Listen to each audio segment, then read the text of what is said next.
Good morning, good afternoon and good evening, जो भी मुझे जब भी सुन रहा है उसके according.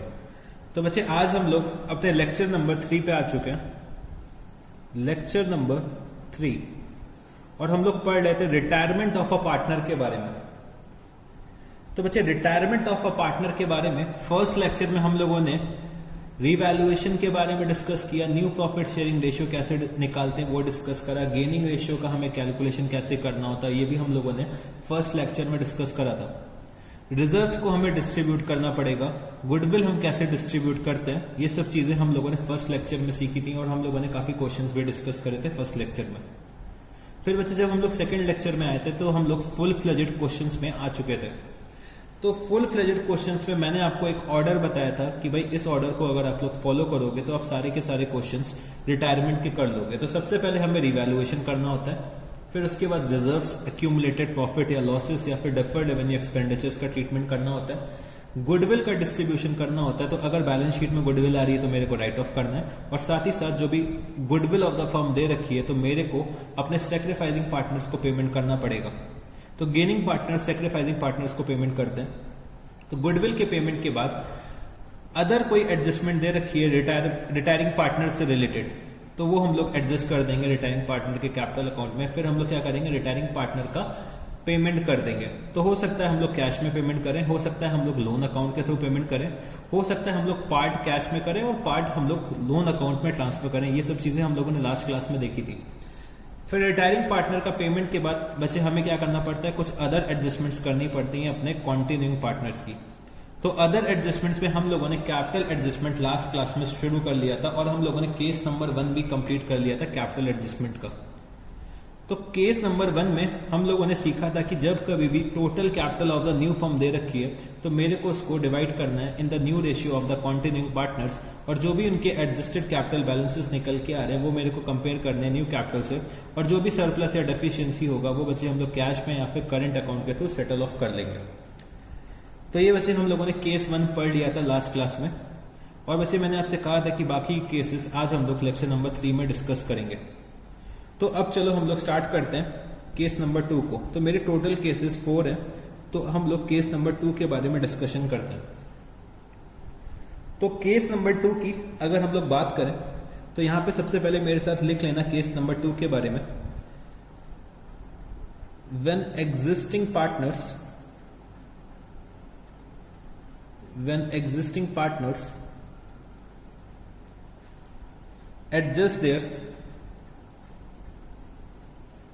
adjust their existing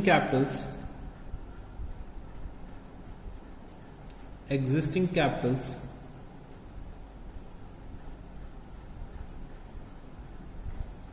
in new ratio. Step 1, calculate total capital where total capital is equal to combined adjusted capital of continuing partners। तो बच्चे जो हम लोग केस नंबर 2 पढ़ रहे हैं वो भी काफी सिमिलर है जो हम लोगों ने एडमिशन में केस नंबर 2 पढ़ा था। तो combined adjusted capital of continuing partners का हम लोग टोटल करेंगे तो मेरे को क्या मिल जाएगा, टोटल कैपिटल मिल जाएगा। फिर बच्चे मेरे को क्या करना पड़ेगा, स्टेप नंबर 2 में डिवाइड करना पड़ेगा टोटल कैपिटल। तो divide total capital in new ratio among the continuing partners, among the continuing partners।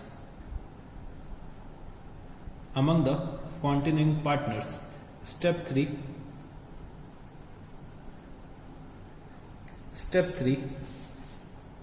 compare step 1 and step 2, any surplus or deficiency any surplus or deficiency to be adjusted through cash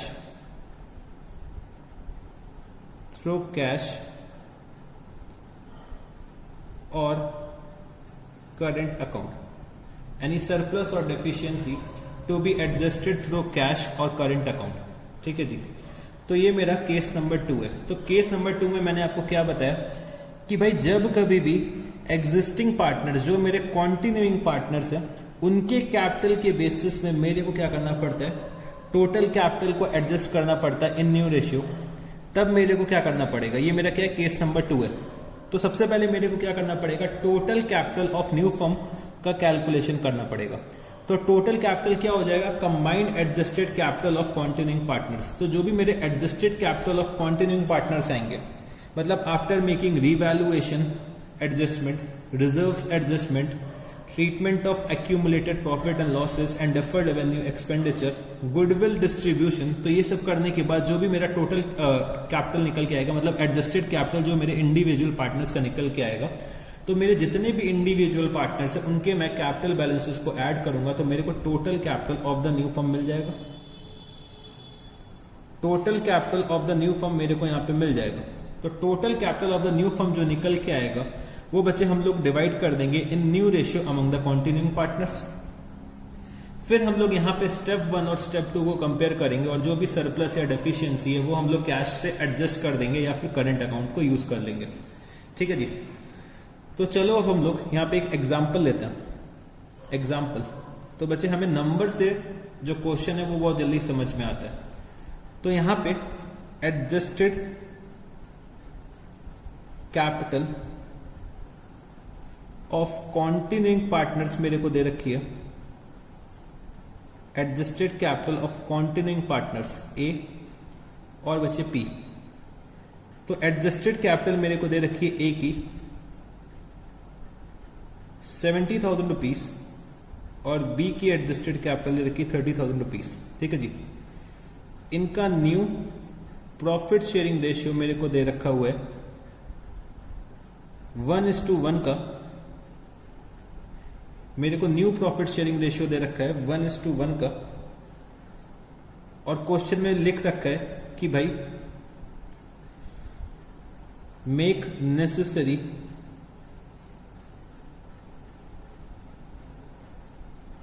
adjustment in capital, make necessary adjustment in capital. अब बच्चे मेरे को यहाँ पे adjusted capital balance A और B के दे रखे हुए हैं। जो मेरा पार्टनर सी जो है वो फर्म से रिटायर हो चुका है, वो मेरे लिए अब रेलेवेंट नहीं है। तो एडजस्टेड कैपिटल बैलेंसेस ए और बी के दे रखे हैं 70,000 रुपीज, 30,000 रुपीज। नया प्रॉफिट शेयरिंग रेशियो दे रखा है 1:1 का और मेरे को अपने कैपिटल्स को एडजस्ट करना है in new profit sharing ratio. Make necessary adjustment in capital in new PSR लिख लेना यहाँ पे, in new profit sharing ratio. ठीक है जी। तो मैंने आपको जैसे कि केस नंबर 2 में बताया कि सबसे पहले मेरे को टोटल कैपिटल निकालना पड़ेगा न्यू फर्म का। तो मैंने यहाँ लिखा total capital of the new firm is equal to combined adjusted capital of continuing partners. तो अगर मैं कंबाइंड एडजस्टेड कैपिटल निकालता हूं तो 70,000 प्लस 30,000 रुपीज, तो total capital of the firm आ जाएगी 1 लाख रुपीज। बच्चे 1 लाख को मेरे को डिस्ट्रीब्यूट करना है अपने कॉन्टिन्यूइंग पार्टनर्स के बीच में in there new profit sharing ratio. तो यहां पे मैं लिखता हूं ए और बच्चे बी, इनका प्रॉफिट शेयरिंग रेशियो है 1:1 का। तो हाफ कैपिटल ए की होनी चाहिए, हाफ कैपिटल बी की होनी चाहिए। तो मैंने यहाँ पे लिखा capital in the new firm. Capital in the new firm इनकी होनी चाहिए बच्चे, ए की होनी चाहिए 50,000 रुपीज, बी की भी होनी चाहिए 50,000 रुपीज। बट एक्चुअली में इनकी कैपिटल कितनी है, तो मैंने यहाँ पे लिखा capital in books 70,000 rupees, 30,000 rupees. तो चलो अब हम इन दोनों को कंपेयर करते हैं। तो भाई ए का कैपिटल होना चाहिए 50,000 रुपीज, बट बच्चे है कितना 70,000 रुपीज। तो ए जो है यहाँ पे वो अपने घर 20,000 रुपीज ले जाएंगे। तो ए का जो है कैपिटल वो क्या है, एक्सेस है, तो या तो कैश वो घर लेकर जाएंगे या फिर उनके करंट अकाउंट में ट्रांसफर कर दिया जाएगा। बी का कैपिटल होना चाहिए 50,000 रुपीज, बट है एक्चुअली में कितना, 30,000 रुपीज। तो बी यहाँ पे 20,000 रुपए घर से लेकर आएंगे क्योंकि बी का जो कैपिटल है वो 20,000 रुपीज शॉर्ट है। तो बी या तो कैश लेकर आएंगे या फिर उनके करंट अकाउंट से हमें क्या करना पड़ेगा, एडजस्टमेंट करना पड़ेगा। तो ये बचे मेरा था केस 2। तो केस 2 में मेरे को एडजस्टेड कैपिटल बैलेंस का पहले कैलकुलेशन करना पड़ेगा, फिर मेरे को total capital of the new firm निकालनी पड़ेगी, फिर मुझे टोटल कैपिटल को मेरे को डिस्ट्रीब्यूट करना पड़ेगा न्यू प्रॉफिट शेयरिंग रेशियो के अकॉर्डिंग, फिर जो भी मेरे कैपिटल्स निकल के आएंगे न्यू फर्म के और जो मेरे कैपिटल्स जो एग्जिस्ट कर रहे हैं हमारे बुक्स ऑफ अकाउंट्स में, जो मेरे एडजस्टेड कैपिटल बैलेंस आ रहे हैं, दोनों को मैं कंपेयर करूंगा और मैं एक्सेस और शॉर्टफॉल निकाल लूंगा। तो मेरे को जो ट्रीटमेंट करना है वो बच्चे या तो कैश अकाउंट के थ्रू करना पड़ेगा या फिर करंट अकाउंट के थ्रू ट्रीटमेंट करना पड़ेगा। तो चलो अब हम लोग क्वेश्चन नंबर 35 को सॉल्व करते हैं। Question number 35। तो क्वेश्चन नंबर 35 आप लोग ओपन करिएगा, हम लोग रीड आउट करते हैं कि भाई इसमें क्या दे रखा हुआ है। Question number 35। तो मेरे 3 पार्टनर्स हैं, Amit, Balan and Chander, were partners in a firm sharing profits in proportion of 1/2, 1/3 and 1/6 respectively. Chandan retired on 1st April 2014. The balance sheet of the firm on the date of Chandar's retirement was as follows. तो sundry creditors 12,600 rupees, provident fund 3,000 rupees, general reserve 9,000 rupees. तो general reserve को मैंने underline कर दिया कि भाई ये मेरे को डिस्ट्रीब्यूट करना पड़ेगा। फिर कैपिटल अकाउंट के बैलेंसेस दे रखे हैं अमित, बलन और चंदर के 40,000, 36,500 एंड 20,000 रुपीज। तो अगर मैं इसका टोटल करता हूं तो ये आ रहा है मेरा 96,500 रुपीज। बैंक का बैलेंस 4,100 रुपीज। डेटर्स है मेरे 30,000 रुपीज के, less provision for doubtful debts 1,000 rupees. तो नेट डेटर्स मेरे कितने हो जाएंगे, 29,000 rupees. Stock 25,000 rupees, investments 10,000 rupees, patents 5,000 rupees, machinery 48,000 rupees. और मेरे को क्वेश्चन में क्या दे रखा हुआ है, it was agreed that goodwill be valued at ₹27,000, depreciation of 10% was to be provided on machinery, patents were to be reduced by 20%, liability on account of provident fund was estimated at ₹2,400. Chandar took over the investments for ₹15,800. Amit and Balan decided to adjust their capitals in proportion of their profit sharing ratio by opening current accounts, prepare revaluation account, partners capital account on Chandar's retirement. तो बच्चे मेरे 3 partners हैं Amit, Balan and Chandar, जो profit share कर रहे हैं 1/2, 1/3 और बचे 1/6। तो अगर मैं प्रॉफिट शेयरिंग रेशियो निकालूंगा तो ये आएगा 3:2:1। ठीक है जी, ये प्रॉफिट शेयरिंग रेशियो क्या आ जाएगा, 3:2:1। चंदर जो है वो फर्म छोड़ के जा रहे हैं 1 अप्रैल 2014 को। तो जब कभी भी चंदर फर्म छोड़ के जाएंगे तो मेरे को बहुत सारे एडजस्टमेंट्स करने पड़ेंगे। तो मेरे को अपने एसेट्स एंड लायबिलिटीज का रिवैल्यूएशन करना पड़ेगा, रिजर्व्स को डिस्ट्रीब्यूट करना पड़ेगा, गुडविल का डिस्ट्रीब्यूशन करना पड़ेगा। और यहाँ पे मेरे को कैपिटल एडजस्टमेंट भी दे रखा है और केस नंबर 2 दे रखा हुआ है। ठीक है जी, तो मैं अपने ऑर्डर को फॉलो करूंगा जैसे हम लोगों ने सीख रखा है। ठीक है जी, मैं अपने ऑर्डर को फॉलो करूंगा। तो मेरे ऑर्डर के अकॉर्डिंग सबसे पहले मेरे को क्या करना पड़ता है, रीवैल्यूएशन करना पड़ता है। तो चलो हम लोग रीवैल्यूएशन से स्टार्टिंग करते हैं क्वेश्चन की। तो मैं यहाँ पे क्वेश्चन नंबर 35 सॉल्व करने जा रहा हूं। तो रीवैल्यूएशन अकाउंट बनाते हैं। तो रीवैल्यूएशन अकाउंट का मेरे को कॉन्सेप्ट पता है कि अगर मेरे को खुशी हो रही है तो मैं क्या करूंगा, क्रेडिट, और अगर मेरे को दुख हो रहा है तो मैं क्या करूंगा, डेबिट। अगर मेरे एसेट्स की वैल्यू इंक्रीज हो रही है तो मैं करूंगा क्रेडिट, और अगर मेरे एसेट्स की वैल्यू डिक्रीज हो रही है तो मैं करूंगा डेबिट। अगर मेरे लायबिलिटीज की वैल्यू इंक्रीज हो रही है तो मैं करूंगा डेबिट, और लायबिलिटीज की वैल्यू डिक्रीज हो रही है तो मैं क्या करूंगा, क्रेडिट। ठीक है जी, तो चलो रिवैल्यूएशन करते हैं हम लोग। तो depreciation of 10% was to be provided on machinery. तो मेरे को मशीनरी को डेप्रिशिएट करना है 10% से। मशीनरी की जो वैल्यू आ रही है मेरे बैलेंस शीट में 48,000 रुपीज की आ रही है और मेरे को 10% डेप्रिशिएट करना है। तो मैंने यहाँ लिखा to machinery account, to machinery account.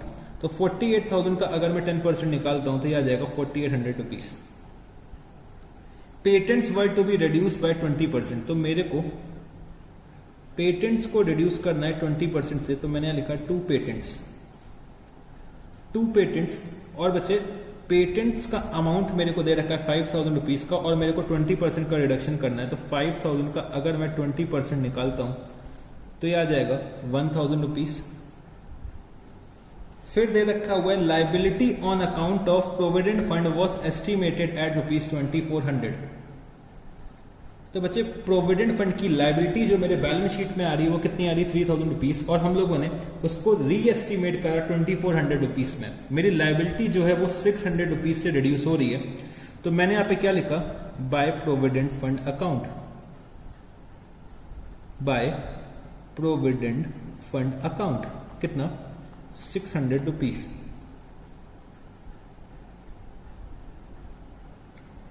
फिर दे रखा हुआ है Chander took over investments for ₹15,800। तो बच्चे इन्वेस्टमेंट्स मेरे बुक में कितने पे अपियर हो रही हैं 10,000 रुपीज पे अपियर हो रही है। बुक्स में कितने पे अपियर हो रही है 10,000 रुपीज पे अपियर हो रही है। और चंदर जो है वो घर कितने पे ले जा रहे हैं 15,800 पे ले जा रहे हैं। मतलब मेरे इन्वेस्टमेंट्स जो इंक्रीज करी हैं वो कितने से इंक्रीज करी हैं 5,800 रुपीज से इंक्रीज करी है। तो भाई मेरे को रिवैल्यूएशन अकाउंट क्रिएट करना पड़ेगा।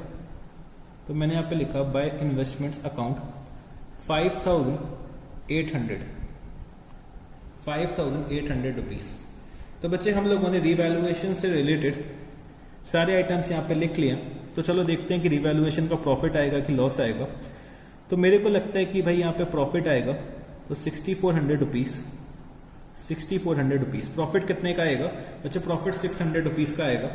तो मैंने यहाँ पे लिखा टू अमित्स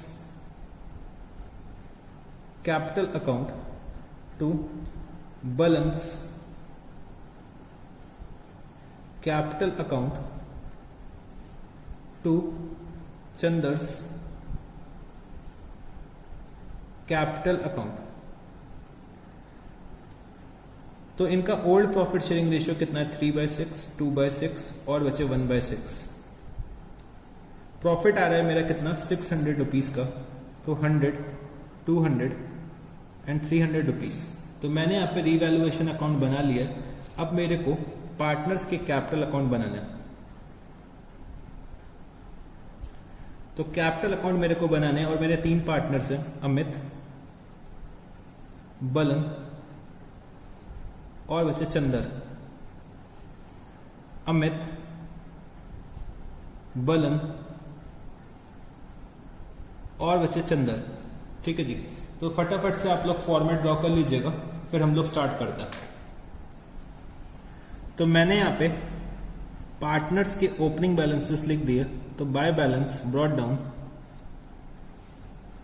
तो अमित का दे रखा हुआ है 40,000 रुपीज, बलन का 36,500 और बचे चंदर का 20,000 रुपीज। तो मेरा रिवैल्यूएशन में प्रॉफिट आ रहा है तो मैंने यहाँ पे ट्रांसफर कर दिया बाय रिवैल्यूएशन अकाउंट। तो रिवैल्यूएशन का प्रॉफिट कितना आ रहा है, रिवैल्यूएशन का बच्चे प्रॉफिट आ रहा है 300, 200 एंड 100 रुपीज। चंदर जो है यहाँ पे वो मेरे फर्म छोड़ के जा रहे हैं। तो मैंने एक मार्किंग कर ली कि भाई चंदर जो है वो फर्म छोड़ के जा रहे हैं। तो रीवैल्यूएशन के बाद बच्चे मेरे को अपने रिजर्व्स का डिस्ट्रीब्यूशन करना होता है। मेरे को जर्नल रिजर्व दे रखा हुआ है तो मैंने यहाँ पे लिखा by general reserve. General reserve का अमाउंट है 9,000 रुपीज जो मेरे को डिस्ट्रीब्यूट करना है 3:2:1 के रेशियो में। तो बच्चे 1,500 रुपीज, 3,000 रुपीज और बच्चे 4,500 रुपीज। तो हम लोगों ने रीवैल्यूएशन का ट्रीटमेंट कर लिया है, अपने रिजर्व्स को भी डिस्ट्रीब्यूट कर दिया। एक्यूमुलेटेड लॉसेस और प्रॉफिट्स कुछ दे नहीं रखे हैं, डेफर्ड रेवेन्यू एक्सपेंडिचर मेरे को दे नहीं रखा है। फिर बचे मेरे को गुडविल का डिस्ट्रीब्यूशन करना पड़ेगा। तो goodwill be valued at ₹27,000 rupees. और मेरे को यहाँ पे ओल्ड रेशियो दे रखा है और मेरे को और कोई बात नहीं दे रखी रेशियो से रिलेटेड, ना ही मेरे को न्यू रेशियो दे रखा है, ना ही मेरे को गेन या सेक्रीफाइस दे रखा है। तो जो ही मेरा ओल्ड रेशियो होगा वही बच्चे मेरा क्या हो जाएगा, न्यू रेशियो बन जाएगा। तो यहाँ पे चंदर जो है वो रिटायर कर रहे हैं और अमित और बलन कंटिन्यू कर रहे हैं। तो अमित और बलन का रेशियो दे रखा 3:1, तो यही इनका नया प्रॉफिट शेयरिंग रेशियो हो जाएगा, यही इनका गेनिंग रेशियो हो जाएगा। तो चंदन का शेयर कितना निकल के आएगा बच्चे? चंदन जो है वो 1/6 सेक्रीफाइस करेंगे। चंदन यहाँ पे 1/6 सेक्रीफाइस करेंगे। तो 1/6 अगर मैं निकालता हूँ 27,000 रुपीज का, तो वो बच्चे अमित और बलन पे करेंगे चंदर को। तो मैंने यहाँ पे लिखा by Amit capital account by balance capital account. तो ये लोग पे करेंगे इन द रेशियो ऑफ 3:2, यही इनका गेन रेशियो। और यहाँ पे जो चंदर का शेयर निकल के आएगा वो बच्चे कितना आएगा? 27,000 इंटू 1/6। तो बच्चे चंदर का शेयर आ रहा है 4,500 रुपीज और पेमेंट कौन करेंगे? अमित और बलन करेंगे इन द रेशियो ऑफ 3:2। तो बच्चे अमित जो पेमेंट करेंगे वो करेंगे 2,700 रुपीज और बलन करेंगे 1,800 रुपीज। और इसकी करस्पॉन्डिंग एंट्री मैंने यहाँ पे लिख दी, to Chander's capital account 2,700 rupees और बचे 1,800 रुपीज। तो हम लोगों ने गुडविल का भी डिस्ट्रीब्यूशन कर दिया। अब मेरे को ये चेक करना है कि क्या भाई कोई रिटायरिंग पार्टनर से रिलेटेड अदर एडजस्टमेंट दे रखी है। तो यहाँ पे मेरे को दे रखा हुआ है कि Chander took over investments for rupees 15,800। तो चंदर जो है यहाँ पे वो बच्चे इन्वेस्टमेंट्स घर लेकर चले गए। तो मैंने यहाँ पे क्या लिखा? टू इन्वेस्टमेंट्स अकाउंट,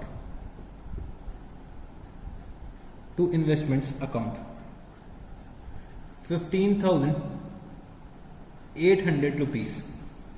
तो चंदर जो है वो इन्वेस्टमेंट घर लेकर चले गए, ठीक है जी। तो और कोई एडजस्टमेंट मेरे को रिटायरिंग पार्टनर से रिलेटेड दे नहीं रखी है। तो अब मेरे को क्या करना पड़ेगा? रिटायरिंग पार्टनर का पेमेंट करना पड़ेगा। बट बच्चे क्वेश्चन में कहीं ये नहीं लिखा हुआ है कि हमें जो पेमेंट करना है वो कैश के थ्रू करना है या फिर लोन अकाउंट के थ्रू करना है। तो मैंने आपको बताया था कि भाई अगर क्वेश्चन साइलेंट है तो हमें क्या करना पड़ेगा? कैपिटल अकाउंट का बैलेंस लोन अकाउंट में ट्रांसफर करना पड़ेगा। तो चलो अब हम लोग चंदर का जो बैलेंस बचेगा वो उसके लोन अकाउंट में ट्रांसफर कर देंगे। तो टू चंदर्स लोन अकाउंट। तो अगर हम लोग यहाँ पे टोटल करते हैं क्रेडिट साइड का, तो टोटल आएगा कितना? 20,000 plus 100 plus 1,500 plus 2,700 plus 1,800 minus 15,800। तो ये आ रहा है 10,300 रुपीज। और अगर हम लोग टोटल करते हैं तो टोटल आ रहा है 26,100 रुपीज,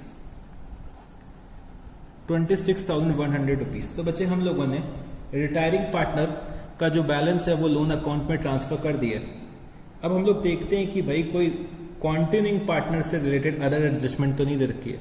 तो सर हम लोगों को क्वेश्चन में कैपिटल एडजस्टमेंट दे रखी है कि भाई Amit and Balan decided to adjust their capitals in proportion of their profit sharing ratio by opening current account.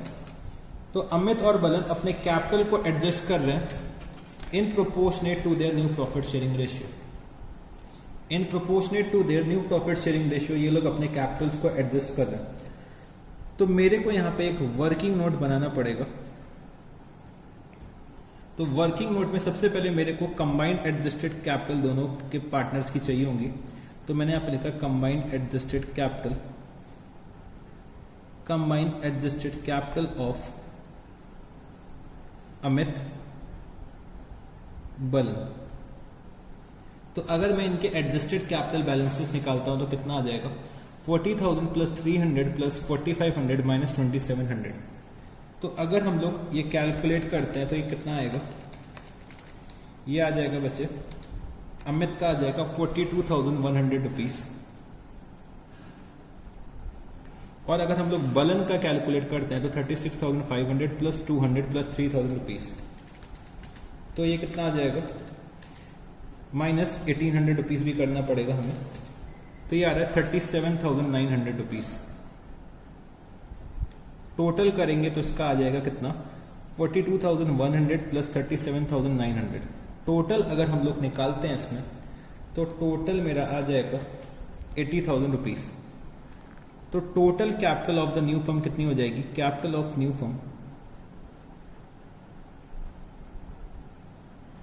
Capital of new firm 80,000 rupees हो जाएगी, जो मेरे को डिवाइड करना पड़ेगा in new profit sharing ratio. तो इनका नया प्रॉफिट शेयरिंग रेशियो क्या है? इनका नया प्रॉफिट शेयरिंग रेशियो है 3:2 का, मतलब 3/5 और बचे 2/5। तो मैं यहाँ पे लिखता हूं कि भाई capital in new firm, capital in new firm, तो capital in new firm Amit का आ जाएगा भाई, अमित का आएगा 48,000 रुपीज और बलन का 32,000 रुपीज। और इनके एडजस्टेड कैपिटल बैलेंस कितने दे रखे हैं? एडजस्टेड कैपिटल बैलेंस इनके दे रखे हैं 42,100, 37,900। तो चलो दोनों को कंपेयर करते हैं। तो अमित का कैपिटल होना चाहिए 48,000 रुपीज, बट है एक्चुअली में कितना? 42,100 रुपीज। तो अमित जो है वो भाई 5,900 रुपीज लेकर आएंगे। तो क्योंकि इनका कैपिटल जो है वो शॉर्ट है और दे रखा है कि भाई हमें करंट अकाउंट से एडजस्टमेंट करना है। बलन का कैपिटल होना चाहिए 32,000 रुपीज, बट है एक्चुअली में कितना? 37,900। तो इनका कैपिटल 5,900 रुपीज से क्या है? एक्सेस है, तो ये अपने घर लेकर जाएंगे। बट क्वेश्चन में दे रखा है कि भाई हमें करंट अकाउंट से एडजस्टमेंट करना है, तो हम लोग करंट अकाउंट इनका यूज करेंगे। तो चलो हम लोग कैपिटल अकाउंट में वापस आते हैं। तो भाई अमित का कैपिटल इंक्रीज करना है, तो मैंने यहां पे लिखा by Amit's current account 5,900 rupees, और मैंने यहां पे क्या लिखा? To balance current account 5,900 rupees. ठीक है जी। और मैं यहां पे क्या लिख दूंगा? टू बैलेंस कैरी डाउन 48,000 और बचे 32,000 रुपीज। टोटल अगर हम लोग करते हैं तो ये आ जाएगा 50,700, इधर भी आ जाएगा मेरा 50,700। बलन का अगर टोटल करते हैं तो बलन का टोटल आ जाएगा 39,700 और बचे 39,700। तो हम लोगों ने यहाँ पे क्वेश्चन नंबर 35 भी कंप्लीट कर लिया। तो क्वेश्चन नंबर 35 में सिर्फ और सिर्फ मेरे को रिवैल्यूएशन अकाउंट बनाने के लिए बोला था, कैपिटल अकाउंट बनाने के लिए बोला था। तो बैलेंस शीट यहाँ पे बोला नहीं गया है, बट फिर भी मैं सेवा भाग में मैं आपको एडिशनल बैलेंस शीट भी बना के दिखाता हूँ। तो मैं यहाँ पे लिखता हूँ सेवा, तो ये मैं आपको एडिशनल करा रहा हूँ। बैलेंस शीट भी बना लेते हैं बच्चे, 2 मिनट लगेगा बैलेंस शीट बनाने में। तो balance sheet of new firm, balance sheet of new firm as at. Balance sheet हम लोग कब प्रिपेयर कर रहे हैं? बैलेंस शीट हम लोग प्रिपेयर कर रहे हैं 1 अप्रैल 2014 को। 1 अप्रैल 2014 को हम लोग यहाँ पे बैलेंस शीट बना रहे हैं। तो चलो फटाफट से हम लोग अपनी लास्ट बैलेंस शीट को रेफर करते हैं। लास्ट बैलेंस शीट को बेस बनाते हैं न्यू बैलेंस शीट को बनाने के लिए। तो सन्ड्री क्रेडिटर्स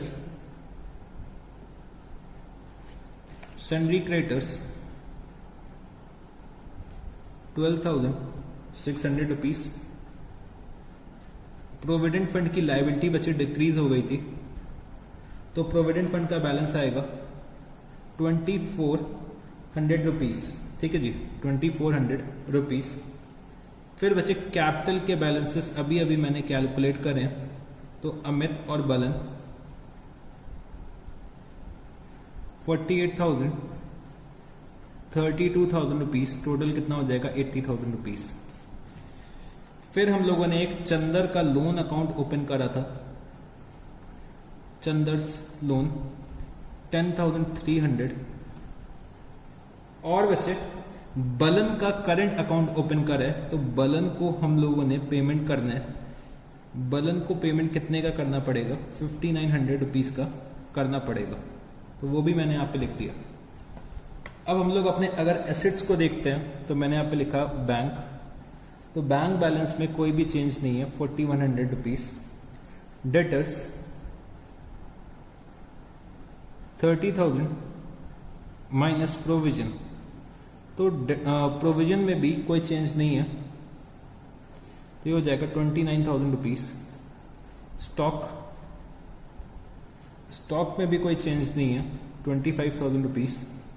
इन्वेस्टमेंट्स बचे, चंदर जो है वो घर लेकर चला गया। पेटेंट्स, तो पेटेंट्स को हम लोगों ने रीवैल्यू करा था, तो पेटेंट्स बचे हम लोगों ने 1,000 रुपीज से डिक्रीज करे थे, तो पेटेंट्स की वैल्यू आ जाएगी 4,000 रुपीज। मशीनरी बचे, मशीनरी को हम लोगों ने डेप्रिशिएट करा था 10% से, तो 48,000 माइनस 4,800 अगर मैं करता हूं तो ये आ जाएगा 43,200 रुपीज। और बचे हम लोगों ने अमित का करंट अकाउंट ओपन करा था, हमें अमित से रिसीव कितने करने हैं, 5,900 रुपीज रिसीव करने हैं। तो मेरे ख्याल से मैंने सारे आइटम्स लिख दिए हैं बैलेंस शीट में, तो चलो चेक करके देखते हैं कि बैलेंस शीट का टोटल टैली करता है कि नहीं करता है। तो मेरा लाइबिलिटीज साइड का टोटल आ रहा है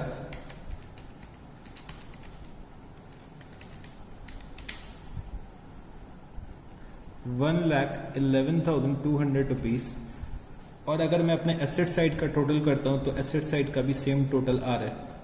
तो अगर बच्चे हम लोगों ने सब कुछ सही कर रखा है तो हमारा जो बैलेंस शीट है वो बच्चे एक बार में टैली हो जाएगा। तो बैलेंस शीट सिर्फ और सिर्फ मैंने आपको सेवा भाव में कराई है कि भाई चलो चेक कर लेते हैं कि हमारा बैलेंस शीट का टोटल टैली करता है कि नहीं करता। हमसे सिर्फ क्वेश्चन ने बोल रखा था कि भाई रिवैल्यूएशन अकाउंट बना लो, कैपिटल अकाउंट बना लो, तो वो तो हम लोगों ने पहले ही बना लिए थे। और बैलेंस शीट बनाने में हमें मुश्किल से 2-3 मिनट लगता है, तो वो हम लोगों ने बैलेंस शीट भी बना लिया। तो क्वेश्चन नंबर 35 यहाँ पे कंप्लीट हो जाता है। तो चलो बच्चे अब हम लोग टॉपिक को थोड़ा सा और आगे लेकर चलते हैं। तो बच्चे केस 3, तो केस 3 पहले मेरे साथ यहाँ पे नोट कर लेना आप लोग, फिर हम लोग डिस्कस करेंगे केस 3 के बारे में। When retiring partner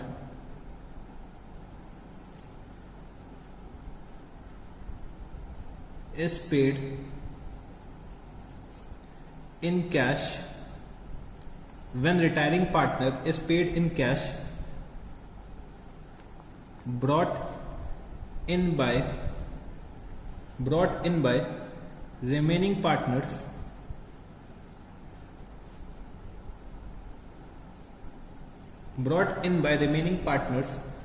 and also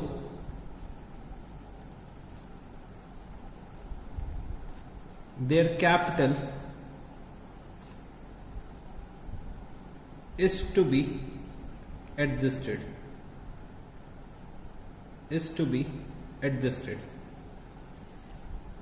तो मेरे को केस नंबर 3 की सिचुएशन में क्या करना पड़ेगा, तो मेरे साथ यहाँ पे लिखना स्टेप 1। पहले आप लोग नोट कर लो, फिर मैं आपको समझाऊंगा कि भाई केस नंबर 3 में आपको क्या करना पड़ेगा। तो केस नंबर 3 आपके लिए थोड़ा सा नया है, क्योंकि केस नंबर 1 और 2 तो हमारा जो एडमिशन का टॉपिक था उससे रिलेट करता है, उसी से सिमिलर है। बट केस नंबर 3 थोड़ा सा नया है, तो ये मेरे को समझाना पड़ेगा आपको। तो पहले आप लोग क्या करो, नोट कर लो। यहाँ पे लिखना total capital of the new firm is equal to combined adjusted capital of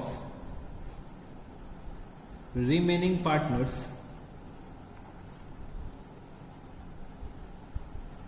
combined adjusted capital of remaining partners plus amount payable to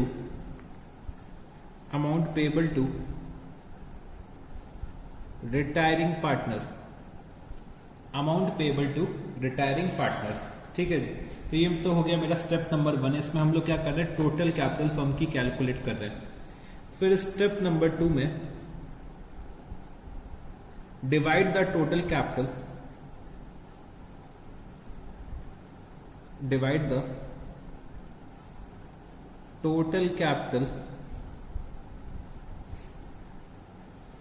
in the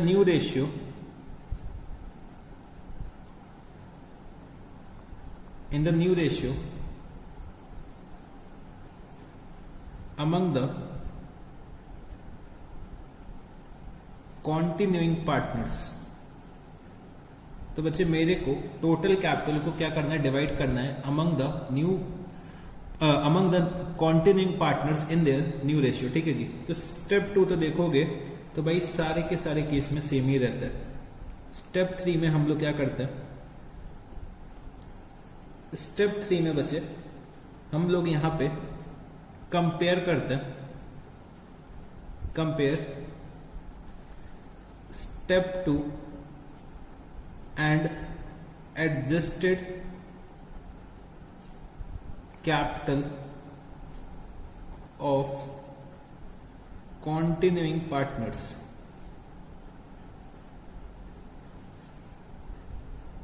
Any surplus or deficiency, any surplus oblique deficiency is to be adjusted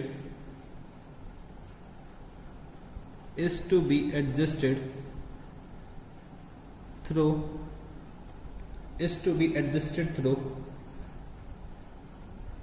cash account always, cash account always. तो बच्चे case number 3 में हम लोग current account का use नहीं कर सकते हैं, इसमें सिर्फ हमें कैश के थ्रू ही एडजस्टमेंट करना पड़ेगा। ठीक है जी।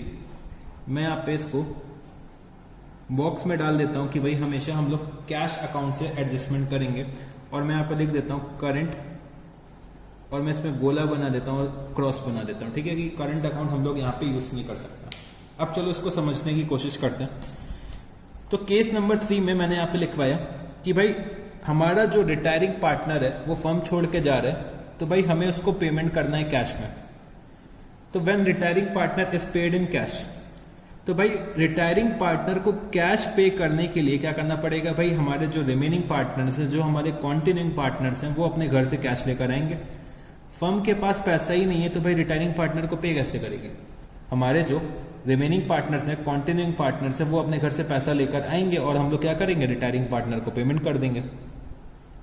तो यहाँ पे क्या दे रखा है, when retiring partner is paid in cash brought in by remaining partners, remaining partners मतलब continuing partners, and also their capital is to be adjusted. और साथ ही साथ हमें क्या करना है, अपने कॉन्टिन्यूइंग पार्टनर्स का कैपिटल भी एडजस्ट करना है। तो सर आप क्या बोलना चाहते हैं, एक बार फिर से आप बताओ। तो बच्चे समझने की कोशिश करो कि भाई हमें यहाँ पे क्या करना है, हमें रिटायरिंग पार्टनर को कैश में पेमेंट करना है, और साथ ही साथ हमारे जो कॉन्टिन्यूइंग पार्टनर्स हैं उनके कैपिटल अकाउंट को एडजस्ट करना है। हमें अपने रिटायरिंग पार्टनर को पेमेंट करना है कैश में, और साथ ही साथ हमारे कॉन्टिन्यूइंग पार्टनर जो हैं उनके कैपिटल अकाउंट को एडजस्ट करना है। तो मैंने यहाँ पे क्या बोला कि भाई जो हमारा total capital of the new firm होगा, total capital of the new firm होगा, वो क्या हो जाएगा, combined adjusted capital of remaining partners. जो मेरे कॉन्टिन्यूइंग पार्टनर्स हैं, रिमेनिंग पार्टनर्स हैं, उनका मैं क्या करूंगा, एडजस्टेड कैपिटल बैलेंस निकालूंगा, और सबके सारे जो पार्टनर्स हैं इंडिविजुअल, उनके कैपिटल बैलेंसेस को, एडजस्टेड कैपिटल बैलेंसेस को मैं क्या करूंगा, ऐड करूंगा। और मैं ये कैलकुलेट करूंगा कि भाई रिटायरिंग पार्टनर को कितना पे करना है। तो टोटल कैपिटल क्या हो जाएगा, combined adjusted capital of remaining partners plus amount payable to retiring partner. क्योंकि भाई मेरे को कैपिटल भी एडजस्ट करने हैं और साथ ही साथ रिटायरिंग पार्टनर को भी पेमेंट करना है, तो कैपिटल भी मेरे को एडजस्ट करना है। तो मैंने क्या करा कि combined adjusted capital of remaining partner निकाला, मैंने सारे पार्टनर्स की कैपिटल को ऐड करा। बट बच्चे मेरे को पैसा चाहिए कि हम लोग रिटायरिंग पार्टनर को भी पे कर सकें। मेरे को एक तो कैपिटल एडजस्ट करना है और मेरे को रिटायरिंग पार्टनर का पेमेंट भी करना है। तो भाई मेरे को क्या करना पड़ेगा, अपने कैपिटल को इंक्रीज करना पड़ेगा।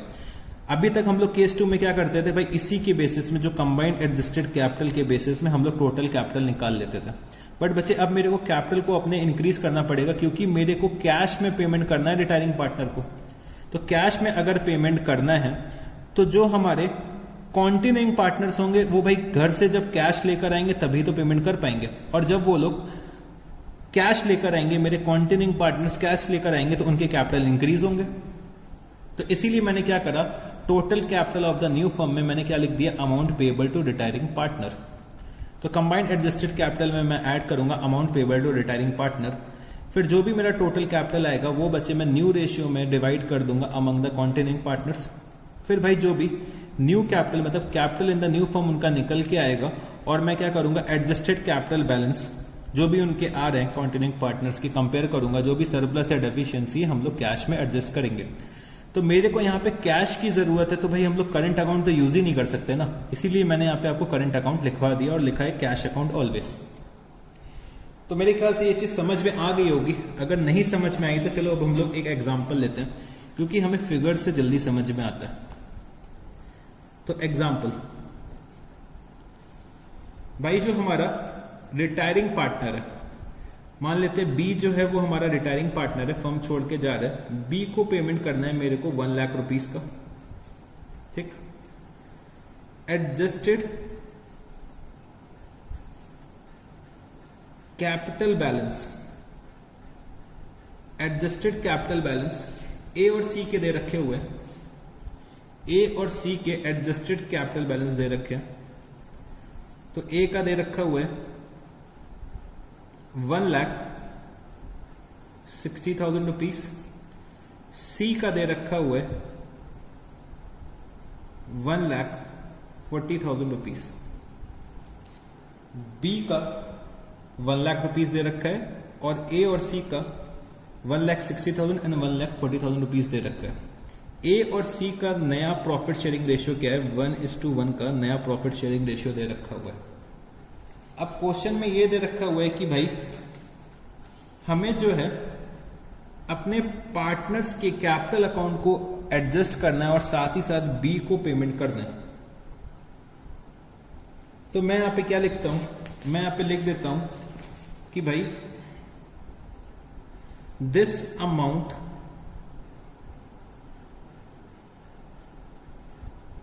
To be paid to be is to be brought by A and C in such a way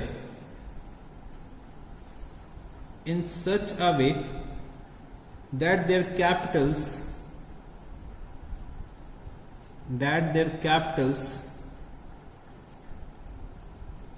become proportionate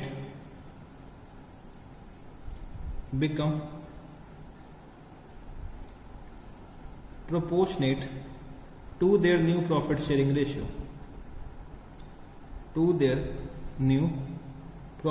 ratio, calculate the amount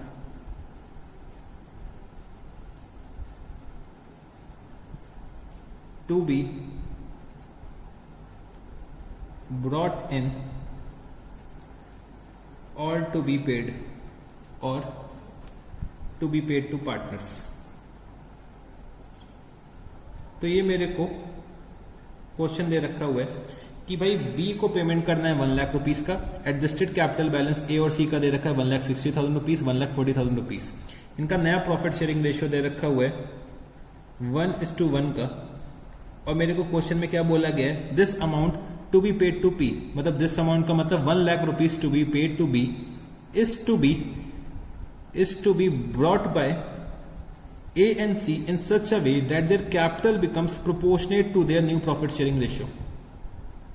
तो भाई B को पेमेंट करना है और साथ ही साथ A और C को अपने कैपिटल को एडजस्ट करना है। तो मेरे को यहाँ पे ये निकालना है कि calculate the amount to be brought in और to be paid to partners. तो ये बच्चे मेरा क्या हो गया, केस नंबर 3 हो गया कि मेरे को रिटायरिंग पार्टनर को पेमेंट करना है और साथ ही साथ अपने कैपिटल को एडजस्ट करना है। तो चलो इसको सॉल्व करते हैं। तो मैंने यहां पे लिखा कि भाई total capital of the new firm is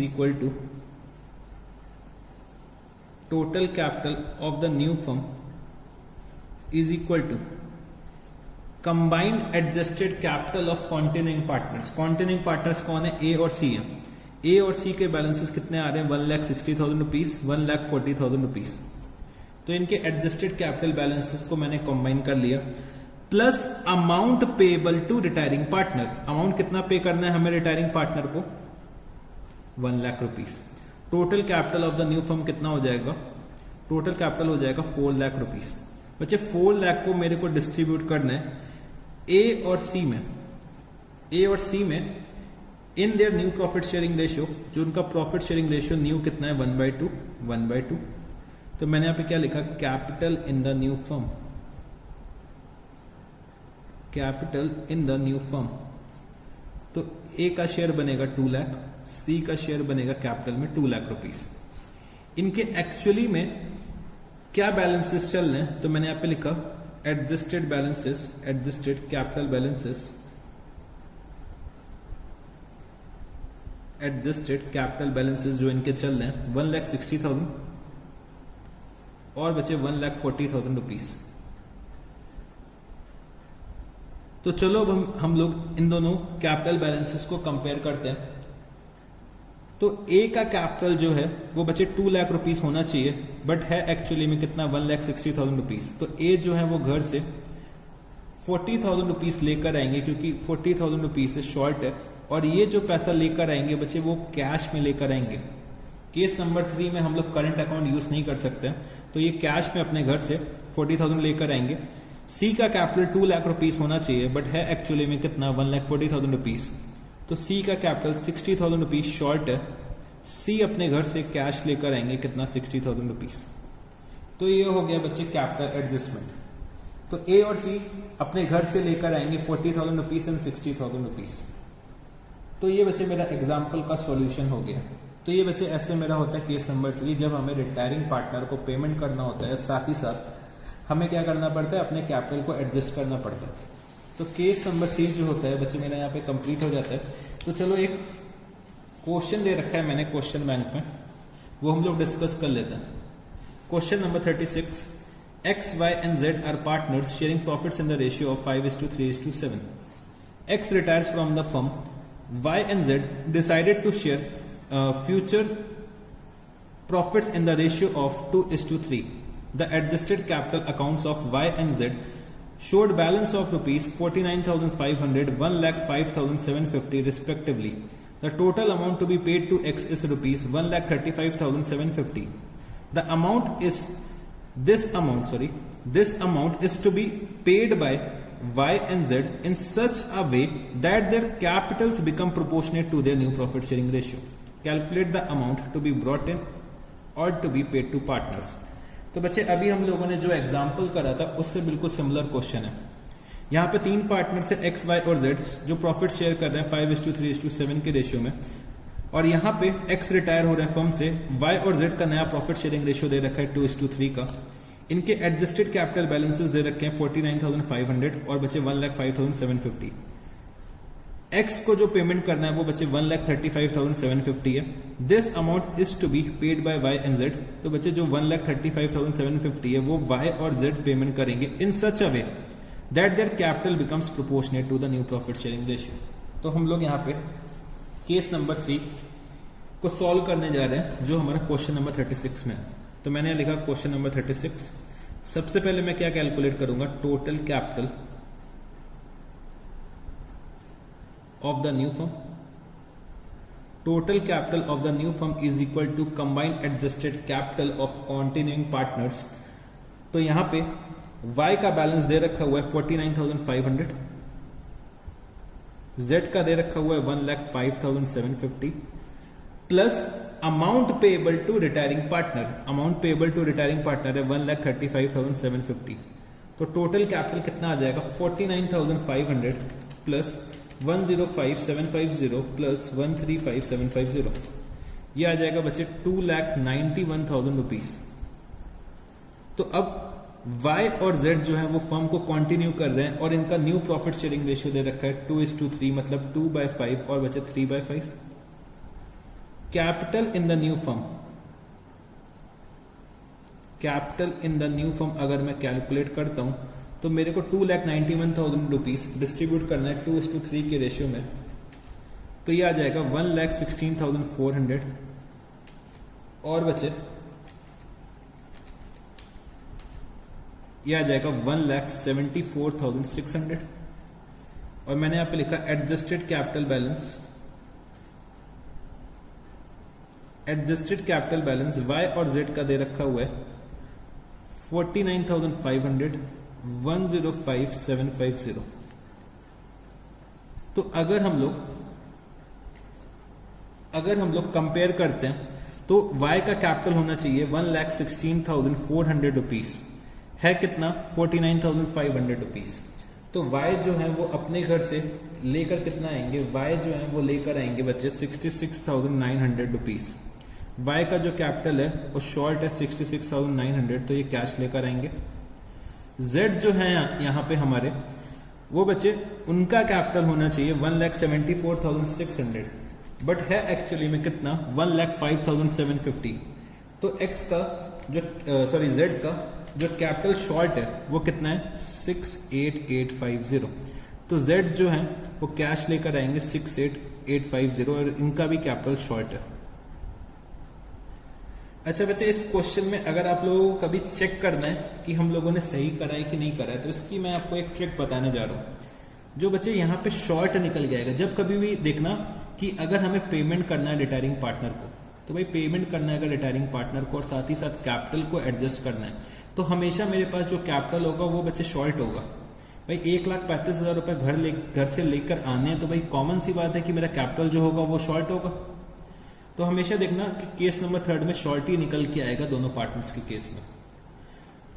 और जो इनका शॉर्ट का बैलेंस आ रहा है 66,900 और 68,850, अगर हम इनको टोटल करेंगे ना बच्चे, तो ये हमेशा 135,750 के इक्वल आएगा। मतलब जितना हमें पे करना है अपने रिटायरिंग पार्टनर को उतना निकल के आएगा। मतलब 1,35,750 रुपए का जो पेमेंट करना है मेरे को, तो भाई 66,900 वाई लेकर आएंगे और Z 68,850 लेकर आएंगे।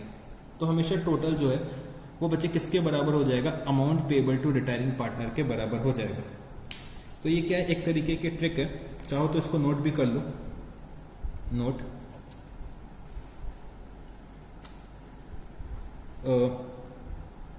Amount to B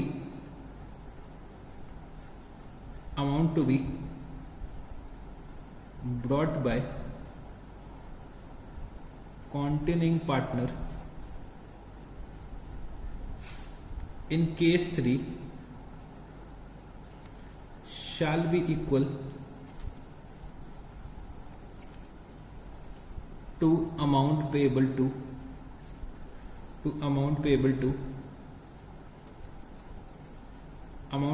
retiring partner.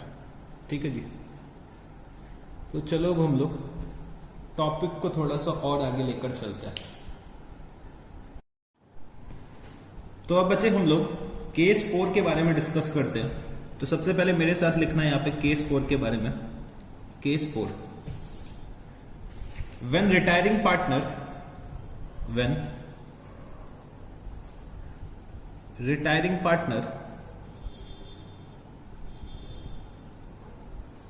is paid in cash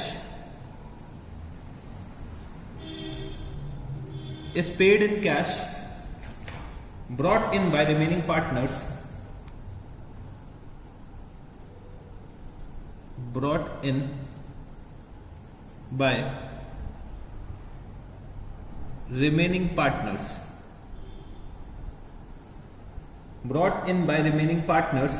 and also capital is to be adjusted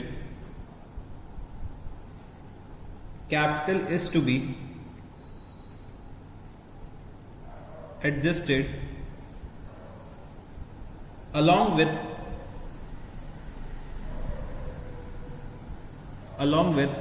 desired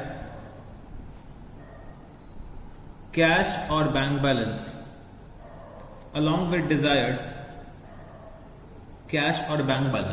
तो ये बचे मेरा केस नंबर 4 है। तो केस नंबर 4 में सबसे पहले मैं आपको लिखवाता हूं step 1, total capital is equal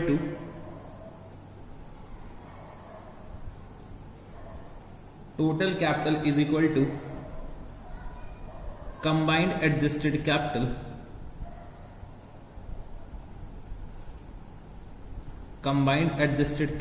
of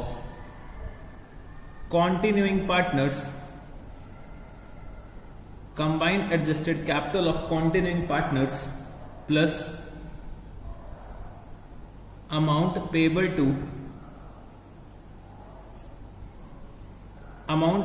to retiring partners plus required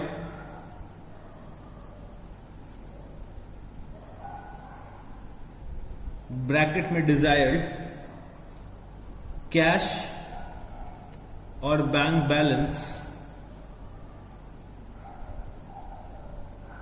minus existing cash और बैंक बैलेंस। तो स्टेप 1 में हमें क्या करना पड़ेगा, total capital of the new firm, total capital of the new firm मेरे को कैलकुलेट करना पड़ेगा। तो total capital of the new firm is equal to combined adjusted capital of continuing partners plus amount payable to retiring partner plus required cash और bank balance minus existing cash और bank balance. तो ये हो गया मेरा step number 1। तो बच्चे पहले आप लोग नोट कर लीजिएगा, फिर मैं आपको सबको समझाऊंगा कि ये क्या हो रहा है। Step number 2, divide the above total capital, divide the above total capital in the new profit sharing ratio among the continuing partners। फिर step number 3,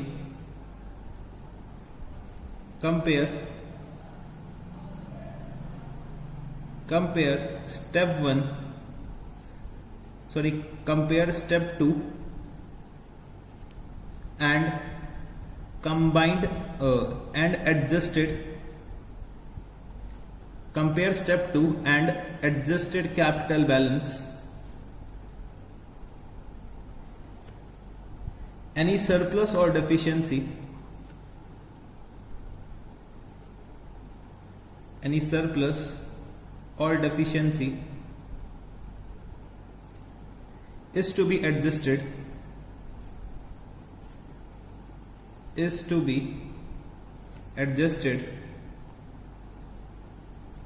through cash account, तो ये बच्चे मेरा केस नंबर 4 है। तो केस नंबर 4 में क्या हो रहा है, चलो समझने की कोशिश करते हैं। तो मैंने यहाँ पे लिखा है when retiring partner is paid in cash, तो हम लोग रिटायरिंग पार्टनर का पेमेंट कैश में कर रहे हैं, brought in by remaining partners. तो बच्चे रिमेनिंग पार्टनर्स जो हैं वो कैश लेकर आ रहे हैं, क्योंकि फर्म में कैश इतना होगा ही नहीं कि हम लोग रिटायरिंग पार्टनर को पे कर पाए।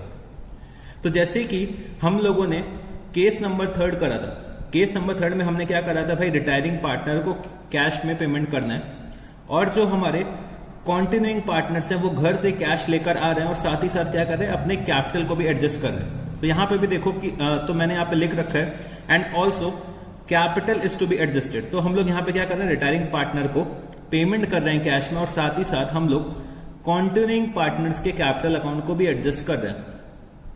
और यहाँ पे मैंने एक और पॉइंट बस ऐड करा है, क्या, along with the desired cash और bank balance, along with desired cash और बैंक बैलेंस।